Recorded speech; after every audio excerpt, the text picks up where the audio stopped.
ভারত পাকিস্তান সীমান্তে ক্রমবর্ধমান উত্তেজনার প্রভাব পড়েছে ক্রিকেটের ময়দানেও। পাকিস্তান সুপার লিগ পিএসএল এর 2025 মৌসুমে বাকি থাকা 8টি ম্যাচ স্থগিত ঘোষণা করেছে পাকিস্তান ক্রিকেট বোর্ড পিসিবি জানিয়েছে নিয়ন্ত্রণ রেখায় সাম্প্রতিক উত্তেজনা ও নিরাপত্তাজনিত কারণে তারা এই সিদ্ধান্ত নিতে বাধ্য হয়েছে।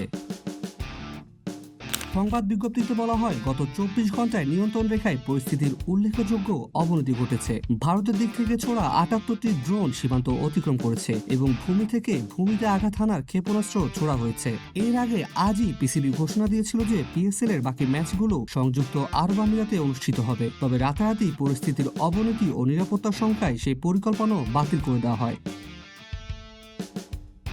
পিসিবির ভাষায় প্রধানমন্ত্রী মোহাম্মদ শাহবাজ শরীফের পরামর্শক্রমে এই সিদ্ধান্ত নেওয়া হয়েছে। এই সংকটময় সময়ে পুরো জাতির মনোযোগ এবং আবেগ এখন দেশের সাহসী সশস্ত্র বাহিনীর দিকে, যারা পাকিস্তানের সার্বভৌমত্ব রক্ষায় আত্মনিবেদিত। পিসিবি ও খেলোয়াড়রা শহীদ পরিবার এবং সুরক্ষায় নিয়োজিত নিরাপত্তা সদস্যদের প্রতি সংহতি জানিয়েছে। 8 তারিখ রাওয়ালপিন্ডি স্টেডিয়ামে করাচি কিংস ও পেশোয়ার জারবির মধ্যকার ম্যাচটি হওয়ার কথা ছিল, কিন্তু এক ড্রোন হামলায় স্টেডিয়াম কমপ্লেক্স ক্ষতিগ্রস্ত হওয়ায় সেটি স্থগিত করা হয়। এরপরই আসে আরব আমিরাতে খেলা আয়োজন ঘোষণা, যা শেষ পর্যন্ত বাতিল হয়েছে।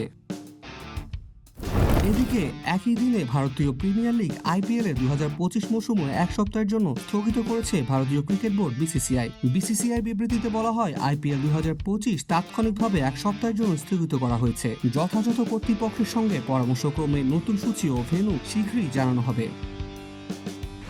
এভাবে দুটি বৃহৎ ক্রিকেট লিগ একসঙ্গে সাময়িকভাবে স্থগিত হওয়ায় খেলাধুলার দুনিয়ায় বিরাজ করছে এক অনিশ্চয়তা ও উদ্বেগ।